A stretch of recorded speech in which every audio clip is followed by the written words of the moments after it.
Well, hello there. As you can probably tell, this week we're back on the Isle of Wight and I'm with Perky, the Bristol VR.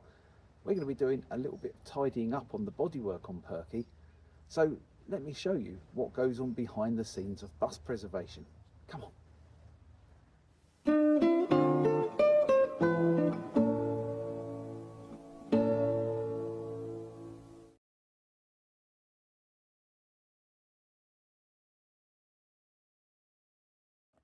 Hello and welcome. Well, Perky is a very good bus to show you what goes on behind the scenes with bodywork, because she sat outside for around 16-17 years, and this really did take an awful lot of toll on her paintwork, or what was left of her paintwork.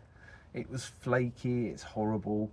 She's had a few panels replaced over the years by a previous owner, but I've not done too much. The idea is just to tidy her up for now and make the bodywork more presentable, stop a lot of the water ingress getting in between the panels. If you paint all the panel strapping, the theory is that the water doesn't get down behind there and rot the wood, but that's just a theory. So today I'm going to be doing a little bit of prepping, some painting, and just give you an idea of what happens. Now, I have to stress at this point, I'm not an expert, not in the slightest am I an expert, and I'm not a coach painter. We've all seen those paint finishes that are absolutely like mirrors, and Reliance Coachworks and the Revivist are the sort of people to go to. If you want a paint job like that, they do turn out some absolutely splendid paint jobs. But as I said, the idea is just to really tidy her up. And as you can see, that there is the last of the original paintwork. Now there's a little bit of the yellow of the berries of Taunton beaver bus coming through, and the red that you're looking at and the grey green at the top, that's from her days at Fords of Hawthorne in Essex. Now that paint that I've put over the panel strapping is actually etch primer, because there was no paint on them, and you need etch primer on the bare aluminium to give the paint a chance to grab onto the metal. It basically penetrates down into the metal and makes sure it's not going to flake off. Now there's a few other little jobs that need doing with Perky. As you can see, she's meant to have trim all the way around here, but these panels here were two of the panels that were replaced, along with that one there. So the trim hasn't been put around them. Now it's not the end of the world, because I can put that in at a later date. As you can see, there's the holes there and everything for it, and this trim is quite easy to get hold of. You can normally pick it up even in places like B&Q. Other DIY stores are available, of course. Then if we look there on that corner panel, she's had a little bit of a dink, and looks like something's reversed into, or she's reversed into something, and again there's more trim missing.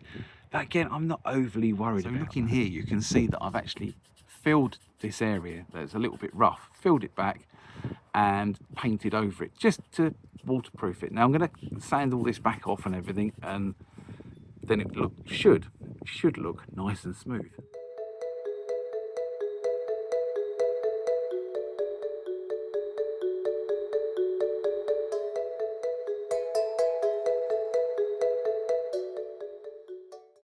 Now, as you can see, that's come up a lot better. It's brought up a little bit of the aluminium, so I might have to put another little bit of etch primer on there, but it's come up an awful lot smoother. Now, some of you might be wondering why I'm starting at the bottom on Perky and working my way up. The best way of doing a bus, of course, is starting from the top and working your way down. But it's just a matter of logistics, really, because I've got a really rather sketchy step ladder that you will more than likely see in a short while, and potentially see me falling off of it. You've been framed, 250 quid to me, please, just remember. Which means it's easier for me, personally, to start at the bottom and work my way up. As I said, it's doing it round the wrong way, but for me, it's easier, and you have to work on buses and do things with them. That's the easiest way for you. This location we're in at the moment is dusty, there's lots of movement, lots of people around and everything like that. It's far from ideal for painting. It's not ideal at all. It's outside, there's insects, there's everything like that, so it's never going to be a complete proper custom paint job. But I think the main thing is not to be afraid of having a go. bodywork is a brilliant thing because you can do a bit of it, and if it doesn't look right, you can come back to it and give it another go. Also with buses, because they're such large areas, you can get away with an awful lot more than you could, and if you're working on a car, for example. Cars tend to be needing an awful lot of detailing, and they need to be incredibly well done when it comes to bodywork. Whereas buses, they're bigger areas, as I say, and people tend to look over slight blemishes. On top of that, buses do have, in real life, blemishes, marks, different coloured replacement panels where they've had accidents, and it's part of the story of the bus, it's part of the history of the vehicle. They might well look nice and shiny when they first leave the factory, but this only lasts up until the first driver drives them. Many years ago, I remember at Regent coaches replacing some panels on a street light, and within 3 days a driver had dinked them on the side of a bridge at Faversham. So there we go. It all depends on what sort of restoration and what sort of finish that you want. And here at Southern Counties, we like to go for the realistic approach rather than the showroom factory finish approach. Now, the other thing to remember, of course, is that we're at a working museum that's open to the public, the Isle of Wight Military and Heritage Museum near Cowes. Pop along if you're in the area. Say hello. If I'm here, I might not be here. But there's people around, so we have to be quite health and safety orientated. And also, when they're around, people tend to kick up a lot of dust and everything. Especially, let me show you the yard. Look, see, look. That's the sort of surface we're dealing with, and it does kick up an awful lot of dust. And there's all the cars in as well, you see. So when they're going and coming and going, there's going to be dust rolling around. So to start off with, it's going to be an initial prep. So we're going to go and sand all these panels down along the bottom, the skirt panels. We're going to go and sand a couple of these ones up here as well, and also sand and wire brush the wheels down, as well as sand the bottom of the front panel down, because we've got some black paint to put on it today. So the paint will come later on.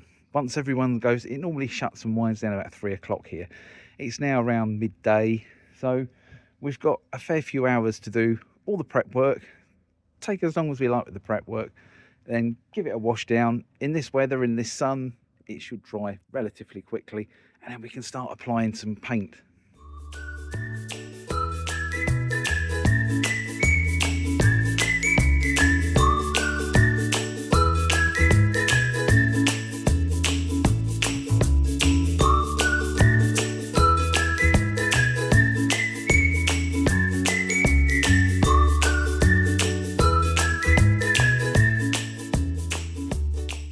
As you've just seen, I've started stripping the wheels back and getting rid of all this loose rusty paint and everything that's on here. Now, one thing you've got to remember when you paint something, especially like wheels, is that there may be things like grease nipples. Now, you don't want to paint over those because obviously they're needed. So a little bit of masking tape over those, or sometimes you can take them out and replace them with a normal bolt. But you need to be mindful of what you're doing. Again, the wheel nuts, there's arguments for and against painting over those. At the end of the day, if you're using the right sort of breaker bar, you can normally get the nuts past the paint. A lot of wheel nuts will have these guards on the end of them. As you can see though, this one hasn't. So it's entirely up to you. There's a theory, I think it used to be, that you were only allowed so many microns of paint under the wheel nuts, which is why you'll see some companies like Stagecoach won't actually paint the area that the wheel nuts go onto. There's only so many microns, which is a measurement, millimetre of a millimetre, that is allowed underneath it. So you have to look up on that, and you have to be aware of what you're doing with things like wheels and everything. But once you've stripped all the flaky paint off and everything, then you're pretty much good to go. Now, of course, there's other ways and probably easier ways of doing a wheel than wire brushing them. You could put a little wire brush on the end of a drill, rotary wire brush, and that goes quite well. Or if the wheels are off the bus and there's no tyres on them, you can send them away to be sandblasted, which is an excellent way of getting rid of all the rust and all the paint. Well, what livery is Perky going into? Well, she's going to be going into the livery of a long vanished Isle of Wight independent bus company called Westbrook Travel. And their livery was grey and yellow. And I know there will be those of you who will be saying, well, it should be painted National Bus Company green because that was the colour it wore when it was new in 1974.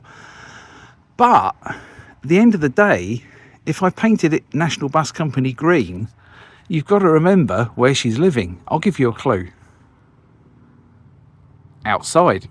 And in the full blast of the Isle of Wight sunshine, she would fade very quickly. Originally, I was going to paint her in the Hastings and District livery, the blue, chrome, yellow and cream livery to match Leo. Now again, this is rather inauthentic because she'd never operated for Hastings and District and may have occasionally gone to Hastings, but certainly didn't operate there long term, as far as I know.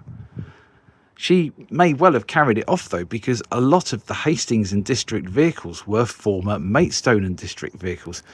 And, of course, being a Maidstone and District bus, I think she would have carried it off quite well, don't you? So the grey and the yellow Westbrook Travel livery was chosen because it shouldn't fade that bad. It should weather quite well being outside. Plus, it fits in quite well on the Isle of Wight because they operated a couple of second-hand VRs. Well, in fact, 3 second-hand, maybe 4 second-hand Bristol VRs over the years, 2 of which definitely came from the mainland. Now, earlier on, I said about painting the wheels and stripping the wheels down, and I said that you could wire brush them on a drill, or you could send them off for sandblasting. A further option, which I have done in the past, is to get somebody else to do it, but be prepared for that to be a very short friendship.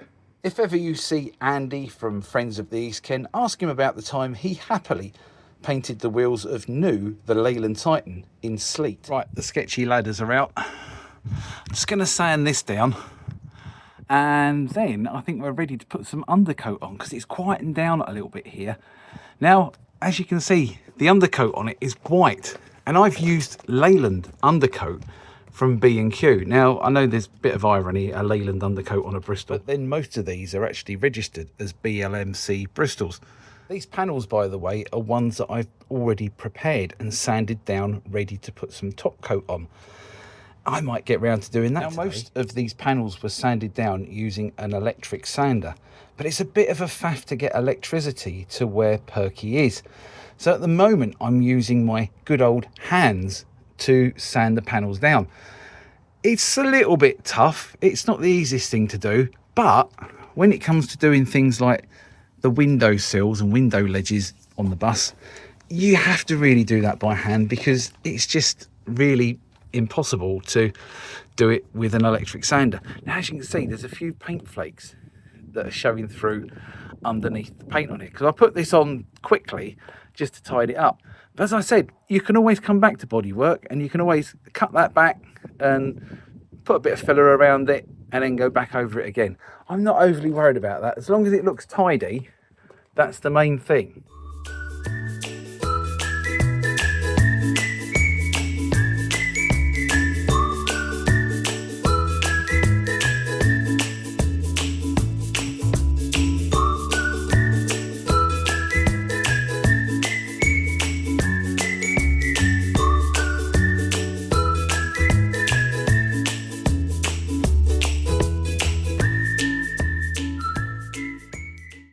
So that is all the sanded down paintwork, been washed over and wiped over to get rid of the dust, the grime, everything. So it's all clean, all prepped, ready to be painted. Undercoat's going on here today to get rid of the last of this red, and around the sides there and on the wheels I've got some black gloss to go on parts that have already been sanded down and washed and prepped.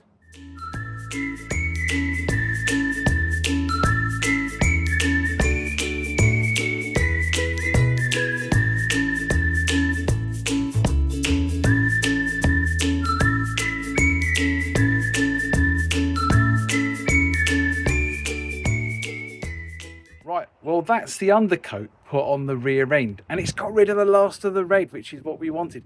It kind of looks like one of the Unibus adverts that Maidstone and District in East Kent used to have in the 1980s, doesn't it? It certainly tidied it up an awful lot though. Now I'm going to paint the wheels and the skirt panels, and then I'm going to call it a day.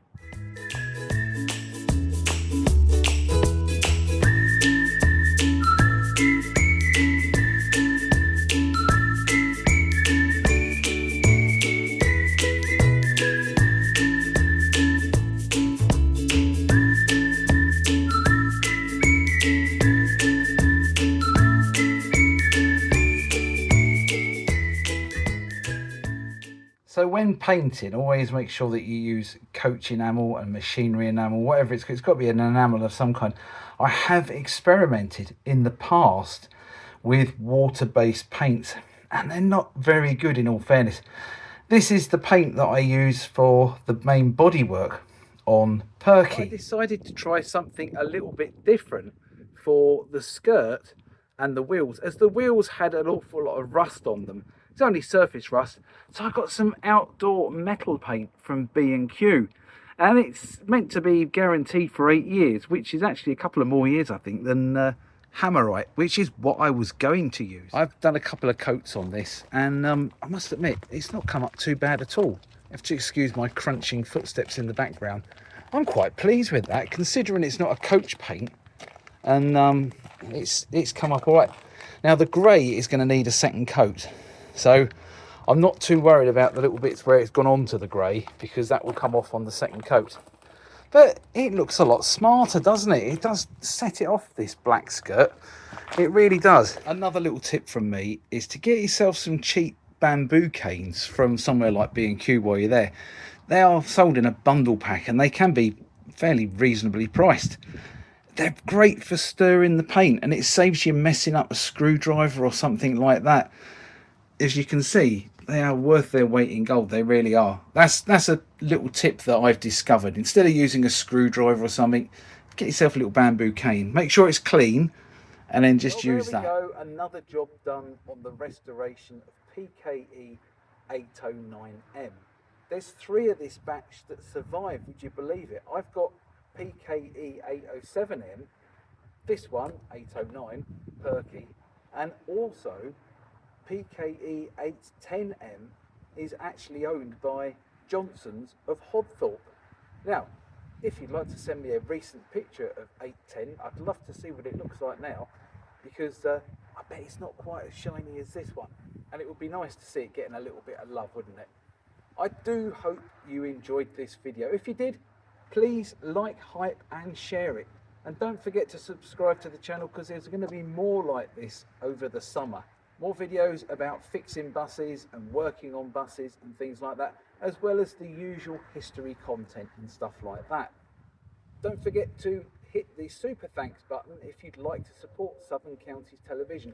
All money raised by YouTube goes to old tits like this, and the money has funded the paint and the grease and stuff like that that we use on a regular basis. Going to give it a grease up service later on. We've done some of the greasing on it, but we're going to do a little bit more at a later stage, and of course you're going to be there as well with me. Like I said, I hope you really enjoyed this video. Many thanks for watching. I'll catch you next time. Bye for now.